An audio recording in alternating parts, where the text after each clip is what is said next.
praise and rejection are equally deadly.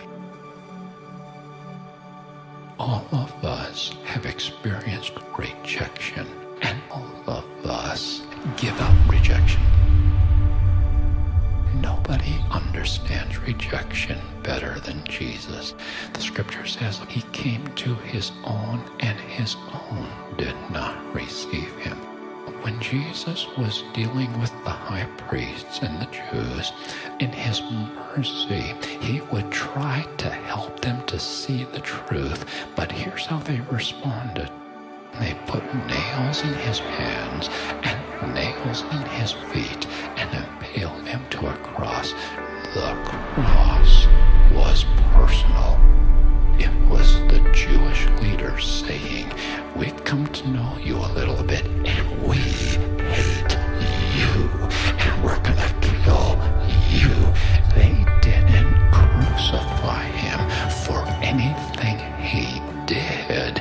They crucified him for who he was.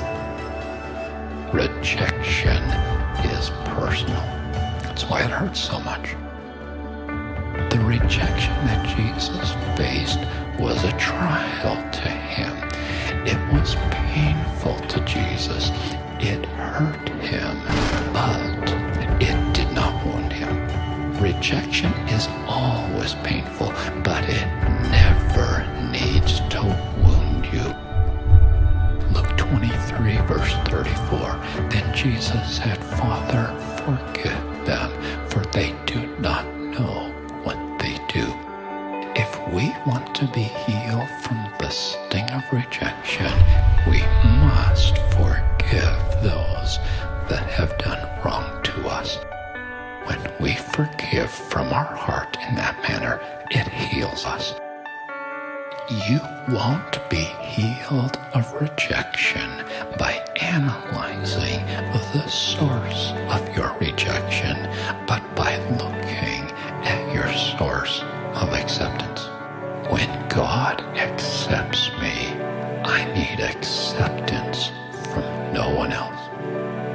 The reason we so often are hurt and wounded by rejection is because we have looked to the wrong source for our acceptance.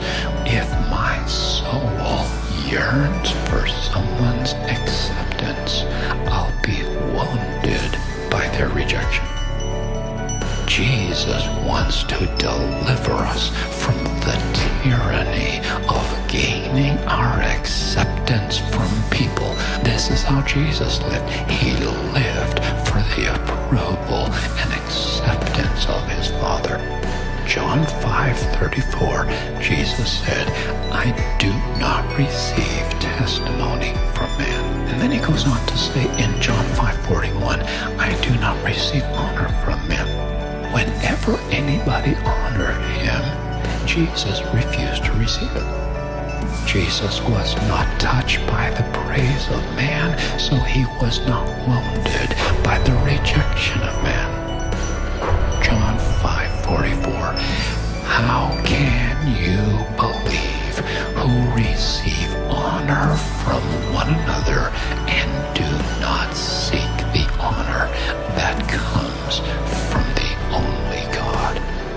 You cannot look for acceptance from both God and man. It's not possible. You have to decide whose acceptance you want.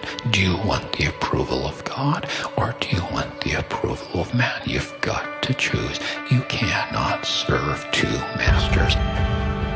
Proverbs 29 verse 25 says, "The fear of man brings a snare." You try to please men, you probably will never be able to pull it off. Let's say that you do please them. Let's say you get their accolades. The praise of man will eat you alive. Today they love you. I'm telling you, tomorrow they're gonna hate you. Praise is food for God and poison for man. Psalm 62 verse 9, Surely men of low degree are a vapor, men of high degree are a lie. If they are weighed in the scales, they are altogether lighter than vapor. The opinions of people are insignificant. When I stand before the throne of God, your opinion of my life will be of no account. In fact, my opinion of my life on that day will have no significance. There is only one opinion on that day that will have any significance for my life, and that is the opinion of Jesus Christ. Why would you settle for something so small as the honor of men when you can have the honor of God?